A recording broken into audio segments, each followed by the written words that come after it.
2026 সালের এইচএসসি সিলেবাসের নতুন একটি কবিতা সংযুক্ত করা হয়েছে, আর সেটি হচ্ছে কবি জীবনানন্দ দাশের সুচেতনা কবিতাটি।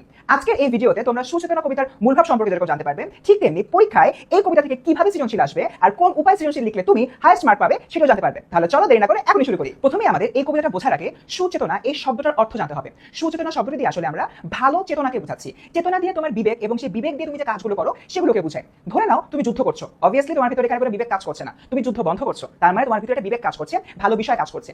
এটাই হচ্ছে কি আমার সুচেতনা। আর এরকম একটা জায়গা থেকে কবি জীবনানন্দ দাশ বলেছেন, বর্তমান পৃথিবীটা একটা অসুস্থ পৃথিবী। তার কারণ হচ্ছে এই পৃথিবীতে মানুষেরা নিজেদের মধ্যে হিংসার কারণে, বিদ্বেষের কারণে নানান রকম যুদ্ধে লিপ্ত হচ্ছে। মানুষের মধ্যে মানুষের যুদ্ধ হচ্ছে, দেশের মধ্যে দেশের যুদ্ধ হচ্ছে। তার মানে কবি যে বলছেন মানুষ ওই পৃথিবীর গুরুত্ব বুঝতে পারা এটা অনেক গুরুত্বপূর্ণ। তার কারণ হলো আমরা যদি আমাদের এই পৃথিবীটাকে সুস্থ না রাখি, পৃথিবীতে যদি যুদ্ধ বিগ্রহ বন্ধ না করি, শান্তি বজায় না রাখি, তাহলে দিন শেষে আমাদের এই পৃথিবীটা হয়ে উঠবে বসবাসের অযোগ্য। তাই কবি বলেছেন মানুষ হয়ে আমাদের পৃথিবীর গুরুত্ব বুঝতে পারা উচিত।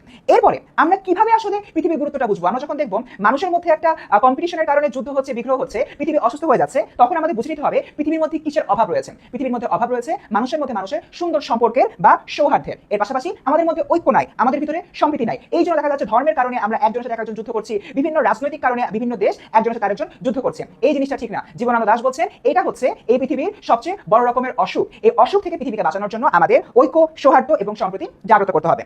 এরকম একটা জায়গায় কবি বলেছেন বর্তমান পৃথিবীর অবস্থানটা কি? বর্তমান পৃথিবীর অবস্থান হচ্ছে কম্পিটিশন করা। ধরে নাও তুমি তোমার কলেজের সেকেন্ড বয়, তুমি যদি আজকে ফার্স্ট হতে চাও তাহলে অবভিয়াসলি তোমার ক্লাসে যে ফার্স্ট বয় রয়েছে তার হলো রেজাল্ট খারাপ করতে হবে। তার মানে তোমার ক্লাসের ফার্স্ট বয়ের ব্যর্থতা তোমাকে সফলতা এনে দিচ্ছে, তুমি ফার্স্ট হয়ে গেলা। একইভাবে দুইটা দেশের মধ্যে যুদ্ধ হচ্ছে, একটা দেশ পরাজিত হবে আর একটা দেশ জয়ী হবে। যে দেশ পরাজিত হবে তার ব্যর্থতার কারণে অন্য একটি দেশ জয়ী হচ্ছে। এখানে কথা হলো এই যে একটা মানুষের ব্যর্থতা, সেই ব্যর্থতাটা কি শেষ? না, সেখানে শেষ না। এর কারণে ওই মানুষটা সম্পূর্ণরূপে ধ্বংস হয়ে যাচ্ছে, দেশগুলো শেষ হয়ে যাচ্ছে, মানুষ একে অপরের উপর হিংস্র হয়ে উঠছে। তার মানে আমাদের বর্তমান পৃথিবীর অবস্থাটা এমনই নাজুক। এরকম একটা জায়গা থেকে আমাদের যে জিনিসটা প্রয়োজন সেটা হলো মানব কল্যাণের ব্রতী হওয়া। ব্রতী হওয়া বলতে আমি বোঝাচ্ছি মানব কল্যাণ আমি করবোই এই ধরনের একটা শপথ নিজের মধ্যে নিয়ে নেওয়া। তুমি যখন এই ধরনের একটা শপথ নিয়ে কাজ করবা তখন দেখা যাবে পৃথিবী অনেক সুন্দর হবে। এখানে কবি জীবনানন্দ দাশ বলেছেন তিনি হচ্ছেন মানব কল্যাণের ব্রতী হওয়ার জন্য একজন নাবিক। নাবিক বলতে কি বুঝে? আমরা সবাই জানি নাবিক হচ্ছে তিনি যিনি হলো জাহাজ চালান। একইভাবে কবি জীবনানন্দ দাশ বলছেন আমি এই পৃথিবীতে মানব কল্যাণ প্রতিষ্ঠার জন্য নাবিক হয়ে কাজ করব, যাতে করে আমার পরের যে জেনারেশন আসবে তারাও এই মানব কল্যাণকে সামনের দিকে এগিয়ে নিয়ে যায়। তার মানে স্টুডেন্টস এক কথা কবি বলছেন আমাদের মানব কল্যাণ করতে হবে এবং এর জন্য আমাদের যা কিছু করা প্রয়োজন সবকিছু করতে হবে।